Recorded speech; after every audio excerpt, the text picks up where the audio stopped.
On April 18, 1956, Grace Kelly became a princess without sharing a public kiss with her husband. Reporters inside Monaco's palace noticed the restrained ceremony and the tension beneath its polished surface. Outside, photographers delivered a simpler story. Hollywood royalty had found a real prince, yet the marriage carried more than romance. MGM still held Grace's contract. Her family reportedly transferred a large dowry. Monaco needed an heir, publicity, and economic renewal. Rainier had already answered a question about Grace's career before she could speak. Was this a free choice? A gilded prison? Or something harder to name? To answer that, we must examine what Grace surrendered, what she accepted, and what she quietly rebuilt. Grace Patricia Kelly was not an inexperienced young woman wandering blindly into palace life. By 1952, she had already negotiated with one of Hollywood's strongest studios. Metro-Goldwyn-Mayer signed her to a 7-year contract, beginning at $850 weekly. The salary was respectable, but the unusual clauses mattered more. Grace retained regular opportunities to work on the New York stage. She also kept Manhattan as her principal home instead of surrendering herself completely to Los Angeles. Those concessions revealed a woman who understood institutions. The studio system managed faces, bodies, schedules, publicity, and private reputations. Its stars were presented as glamorous individuals, while contracts controlled much of their working lives. Grace entered that machinery, but preserved two important doors: theater and New York. She could cooperate without giving the studio everything. Her progress was remarkably fast. Within several years, she had worked with Alfred Hitchcock and appeared opposite leading Hollywood actors. She won the Academy Award for The Country Girl and became one of America's most valuable stars. Her cool screen presence suggested restraint, yet her career depended upon intelligence, discipline, and carefully defended choices. But Monaco was not another film studio. The first system controlled her labor. The next would control her public meaning. When her engagement was announced in early 1956, Grace still owed MGM years of work. The studio could suspend her, pursue legal action, or prevent her from working elsewhere. Hollywood companies did not casually release an Oscar winner at the height of her appeal. Grace therefore needed an agreement, and MGM knew the value of what it was losing. This raises the question many viewers still ask. Why would a woman who had fought for professional independence abandon Hollywood just as she reached its summit? Love may have been part of the answer. Fatigue with studio life may have mattered too. Royal status offered permanence, family, and a role larger than another film contract. However, choosing a destination does not mean seeing every road beyond the gate. MGM finally agreed to release her. The decision sounded generous in public. In private, the studio required something that transformed Grace's wedding into compensation. Before examining MGM's price, we must understand what Monaco expected from its future princess. Rainier III was more than an unmarried man searching for companionship. He was a sovereign responsible for a vulnerable dynasty, a tiny state, and an economy needing a new identity. The political pressure is often described too dramatically. Some accounts claim Monaco would simply disappear unless Rainier produced a child. The actual treaty was more precise. Under Article 2 of the Franco-Monegasque Treaty, signed in 1918, succession arrangements carried conditions involving French approval. If the throne became vacant under the circumstances described, Monaco would become an autonomous state under French protection. Article 3 concerned alienation of territory, not the succession mechanism. The distinction matters. Monaco was not facing a magical expiration date, and Grace's first pregnancy did not single-handedly preserve a nation. Still, the institutional pressure was real.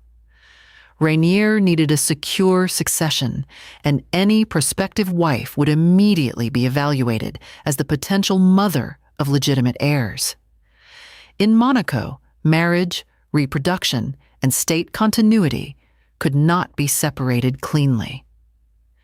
There was also an economic problem. Monte Carlo possessed an illustrious name, but its glamour had faded by the middle 1950s. The resort attracted established European wealth, yet Monaco wanted younger visitors, international attention, and American money. A Hollywood star could provide all three without a conventional advertising campaign. Aristotle Onassis held a powerful commercial position through his investment in the Société des Bains de Mer. The company operated the casino and important hotel properties.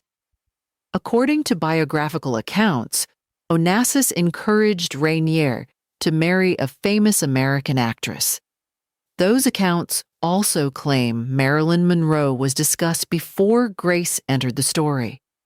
No surviving meeting record proves every detail, so these reports belong to biography rather than official state documentation. Their formal introduction took place on May 6, 1955. Journalist Pierre Galante helped arrange Grace's visit to the palace during the Cannes Film Festival. The meeting was delayed, photographed, and later polished into romantic destiny.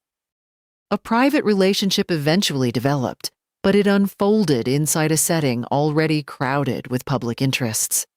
Yet her fame plainly benefited the principality. She brought global press, American fascination, and a new visual identity. Monaco acquired a princess whose former profession had taught millions how to look at her. The marriage therefore joined two people while also joining a dynasty, a tourism economy, and an international publicity machine. Grace may have chosen Rainier. Monaco also chose what Grace Kelly could do for Monaco. That dual purpose became clearest at the wedding. Before Grace entered palace life, Hollywood arranged to sell her entrance. MGM did not demand that Grace finish every remaining film. Instead, it obtained commercial access to the event that ended her career. The studio received exclusive film and distribution rights connected to the royal wedding. A private transition became a marketable production, complete with cameras, costumes, publicity, and theatrical release. The finished documentary, The Wedding in Monaco, ran for approximately 31 minutes. Audiences could purchase a cinema ticket and watch Hollywood's vanished star become Princess Grace. MGM presented the arrangement as an elegant exchange. Grace escaped her remaining obligations, while the studio received one final attraction built around her image. The accounting was less romantic. Records associated with MGM executive Eddie Mannix list roughly $108,000 in revenue from the United States and Canada. Another $51,000 came from other markets. After costs and deductions, the reported profit was only about $15,000. For MGM, that was a modest return compared with several more Grace Kelly films. For Grace, however, the agreement prevented a prolonged legal battle. Both sides accepted an imperfect settlement because each wanted a different ending. The studio's involvement reached the wedding wardrobe. MGM costume designer Helen Rose, created the gown that became one of the most influential bridal designs of the century. The dress appeared timeless, almost untouched by commerce, but it emerged from the same professional system Grace was supposedly leaving behind. That produced a peculiar transaction. Grace used the spectacle of her marriage to purchase release from Hollywood. The studio then sold that spectacle back to the public. Her freedom from one contract arrived packaged as MGM's final Grace Kelly production. Nothing about the arrangement was secret. Its power came from how naturally commerce could enter a supposedly private promise between spouses. One viewer insight captures the uncomfortable pattern. Among the wealthy and powerful, nearly everything seems to return to money. Here, money did not replace love. It determined the conditions under which love would be presented. MGM's invoice was only one part of the arrangement. Before the ceremony, another enormous payment was reportedly moving toward Monaco. Many biographies state that the Kelly family transferred $2 million to the Grimaldi treasury before the marriage. The payment is usually described as a dowry, although later accounts dispute its exact structure and terminology. It should therefore be treated as widely reported, not as an uncontested government record available for public inspection. Grace's father, John Brendan Kelly Sr., had created his fortune through construction. He was also a former Olympic rowing champion who valued achievement more than inherited rank. According to biographer James Spada, he initially protested that his daughter should not have to pay anyone to marry her. Objection did not prevent compliance. The reported transfer proceeded. He also gave reporters a pointed warning about royal husbands. He hoped Rainier would not behave as certain princes did. That comment has sometimes been placed in Grace's mouth, giving her a public demand she apparently never made. The surviving attribution belongs to her father. Then came the medical questions. General health examinations were familiar parts of European royal marriage preparations. Several biographers go further, describing a fertility examination designed to establish whether Grace could bear an heir. Some accounts portray the procedure as invasive and humiliating. No public medical record confirms those specific details. The palace required an heir, but Grace would carry the physical burden of that national expectation. Even without those details, the institutional reality was stark. Grace's ability to have children was not treated only as private information. It affected the future of the Grimaldi line and the principality's relationship with France. Her body entered a calculation that involved diplomats, advisors, and succession law. Grace did not sound helpless in every surviving account.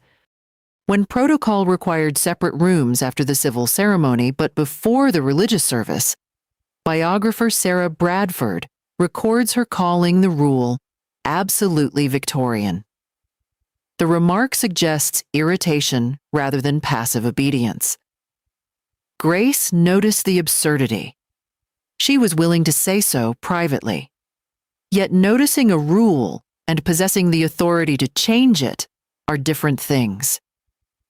The civil ceremony occurred on April 18th, followed by the religious wedding on April 19th. The world saw flowers, uniforms, lace, and Mediterranean light. Beneath that beauty sat a less visible question. Once Grace became a princess, which parts of Grace Kelly would still belong to her?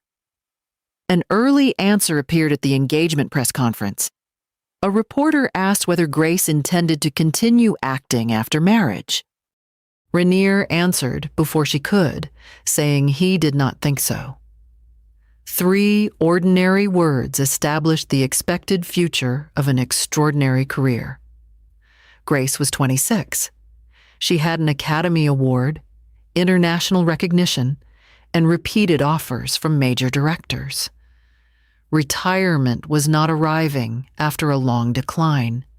It came at the moment when her professional choices should have been expanding. This is among the strongest facts supporting the image of a gilded prison.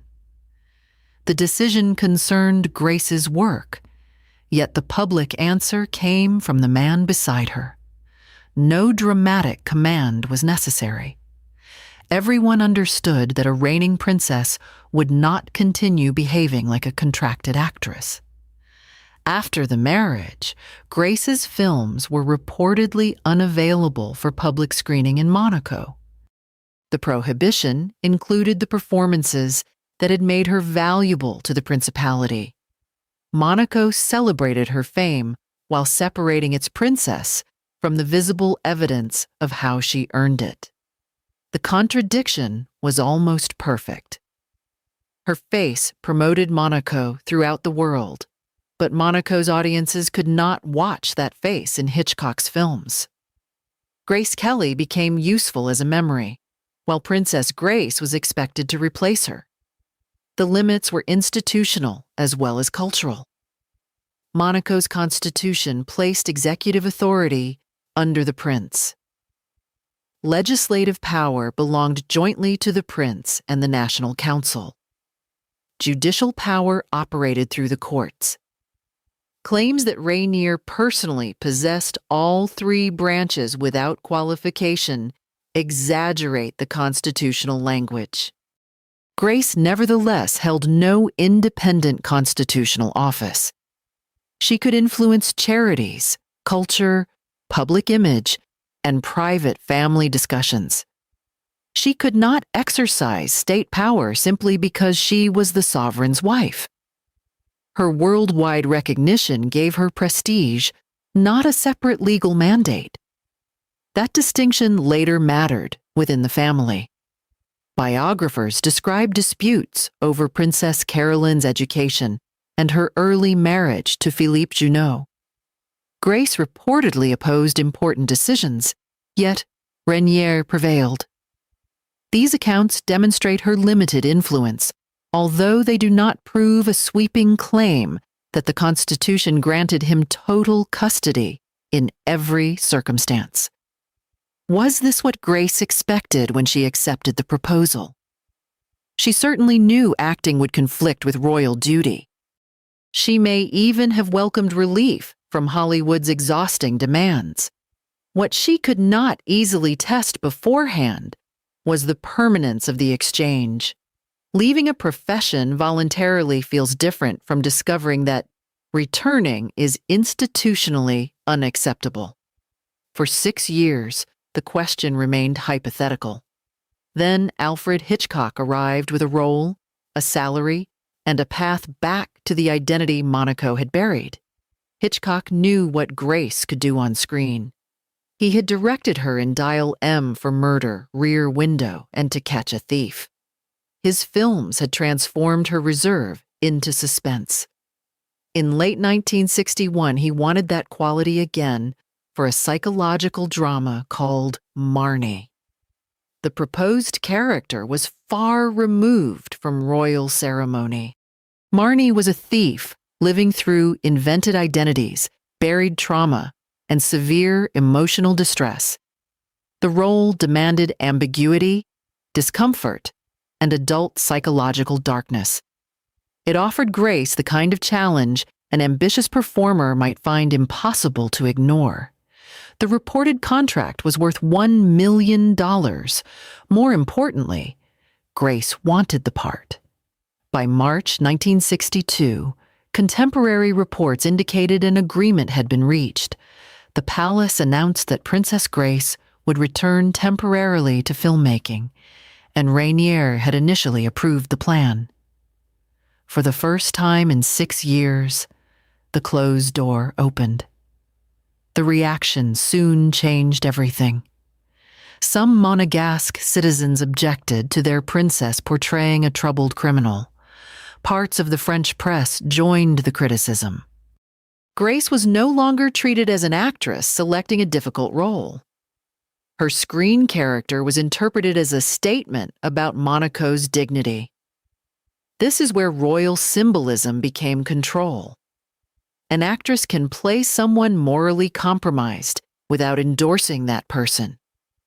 A princess, however, was expected to protect an institution even while pretending. Grace's fictional behavior now belonged to the public reputation of a state. By June, the palace reversed course. Grace withdrew, and public explanations referred to scheduling and official responsibilities. Hitchcock eventually made the film with Tippi Hedren. Grace never completed another dramatic feature. Later retellings added a more heroic explanation. They claimed Grace surrendered Marny to help Rainier resolve a dangerous confrontation with Charles de Gaulle. In this version, France threatened Monaco, and Grace traded her comeback for national survival. It is a satisfying story because it gives the sacrifice a measurable purpose.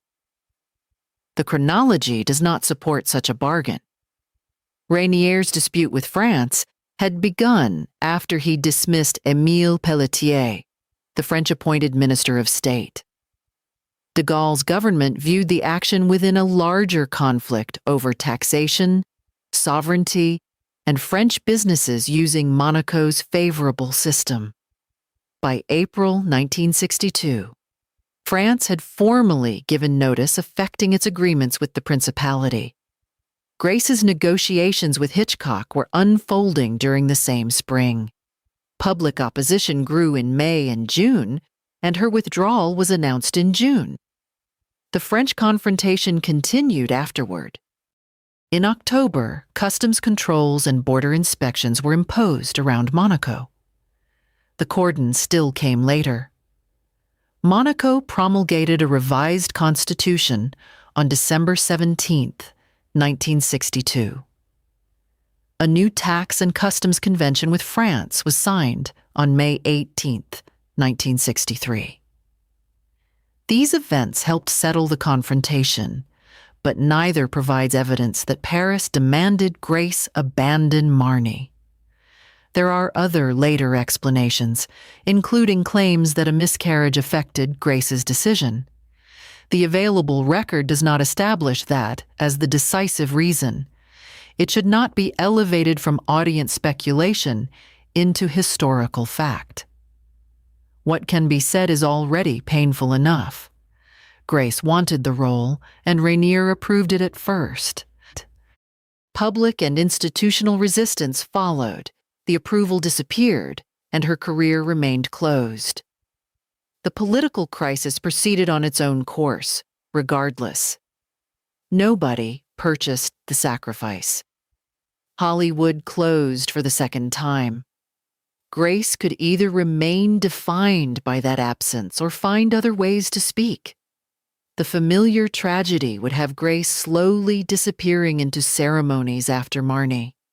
The evidence shows something more active. Her dramatic career never returned, but her creative life changed form rather than ending.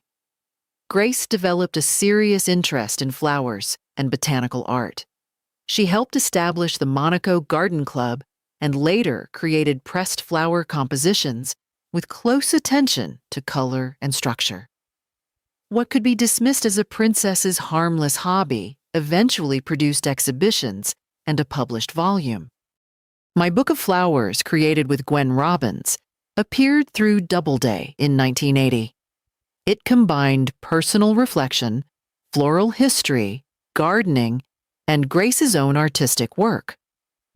A major publisher treated the project as a real book for a wide audience rather than a palace souvenir. Her voice also returned to film. Grace narrated The Children of Theatre Street, a documentary about students at the Vaganova Choreography Institute. The production reached international audiences and received an Academy Award nomination. More than 2 decades after leaving Hollywood, her voice again sounded in cinemas. During the 1970s, she participated in poetry readings across Europe and the United States. She performed Shakespeare and American verse before live audiences. Years earlier, Grace had protected her right to perform on New York stages. Now she found another route back to live performance. Paris provided another form of space. Grace maintained an apartment on Avenue Foch and stayed there for extended periods while her daughter studied in the city. The arrangement placed her outside Monaco's palace environment and allowed a more private social and cultural life. Biographers disagree about what that apartment signifies.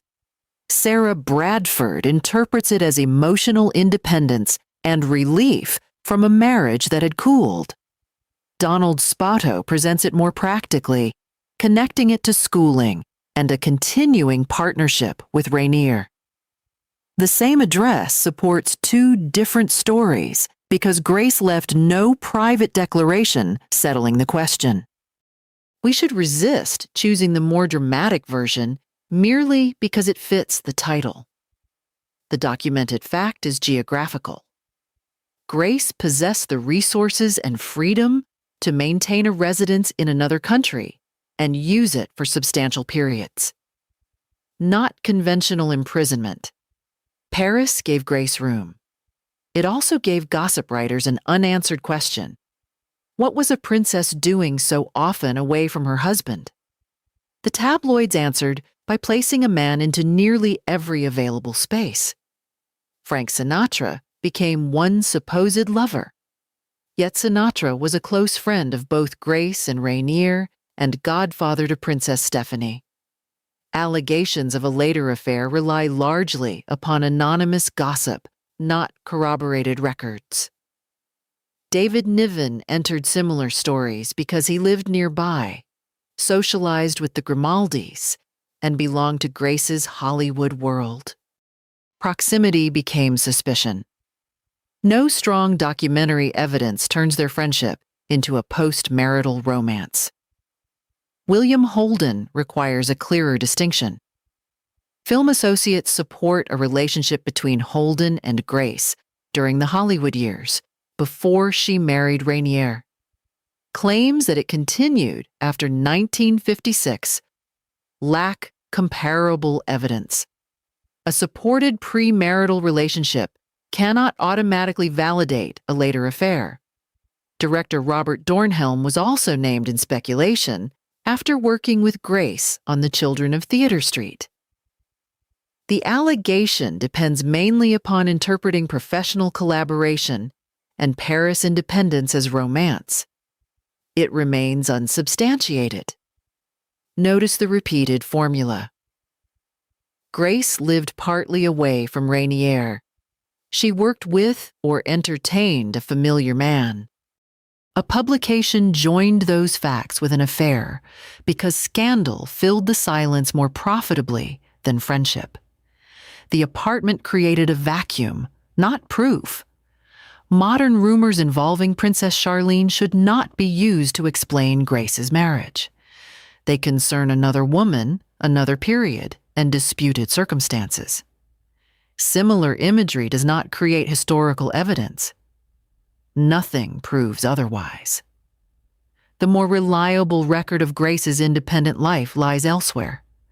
It appears in organizations she led, money she controlled, projects she completed, and responsibilities carrying consequences beyond palace appearances. The word prison becomes unstable when examined against Grace's financial and humanitarian record.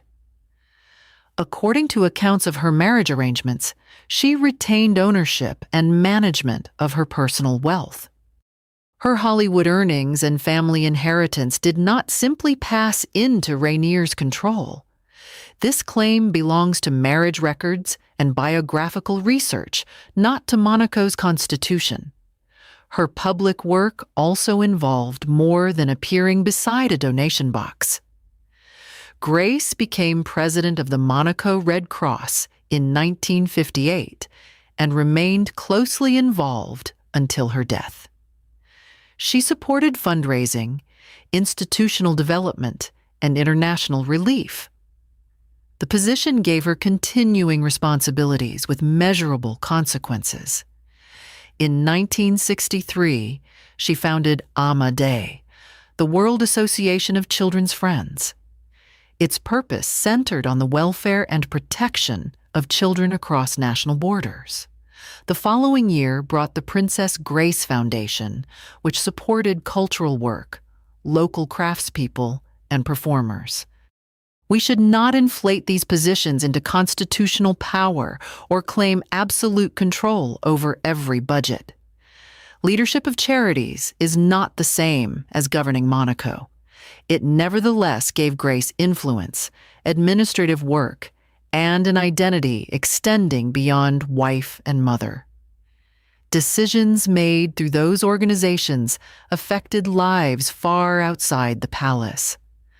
Grace also resisted the public description of herself as trapped. In interviews, she sometimes spoke critically about Hollywood's exhaustion and superficiality. She presented motherhood, humanitarian work, and royal service as meaningful developments rather than punishments. Several biographers record genuine affection for Rainier and pride in the Grimaldi family. Grace could value her children, her charitable work, and Rainier while grieving the career she lost. She could choose marriage sincerely and later discover restrictions she had underestimated. Human lives do not become false because their motives conflict. Consent to marriage is not consent to every later decision made inside it. Conversely, experiencing restriction does not erase the power Grace continued to exercise. Agency is not a switch that remains permanently on or off. It can disappear in one room and reappear in another. Grace lacked an independent constitutional role. She could not return to dramatic acting when palace expectations opposed it.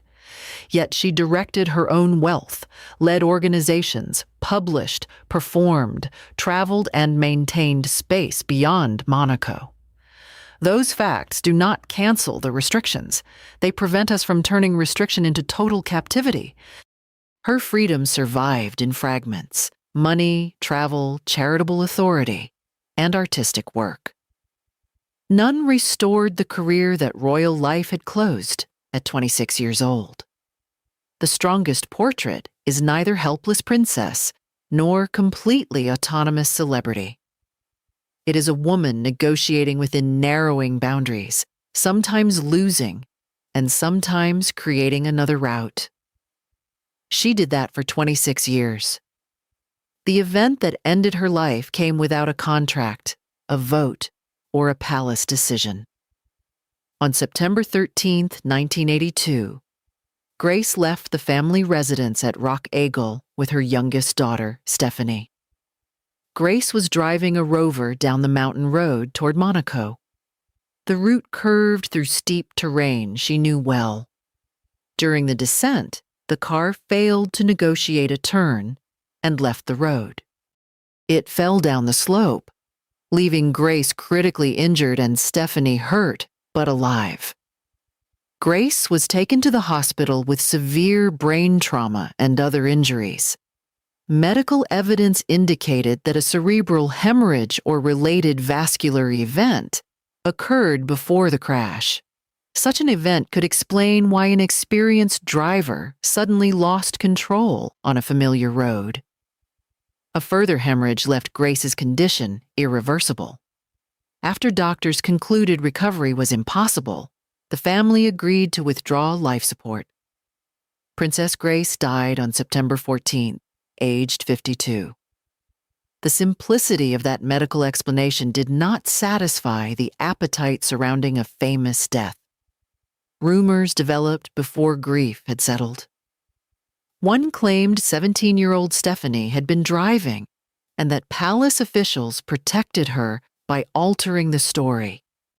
Contemporary medical evidence, the official investigation, and reported witness information placed Grace behind the wheel. Stephanie also maintained that her mother was driving. No credible evidence has displaced that conclusion. A second rumor alleged sabotage. In different versions, someone interfered with the brakes because of casino interests, financial disputes, or hidden enemies. Mechanical examinations did not establish tampering or brake failure. The speculation supplied motives without producing a supported mechanism.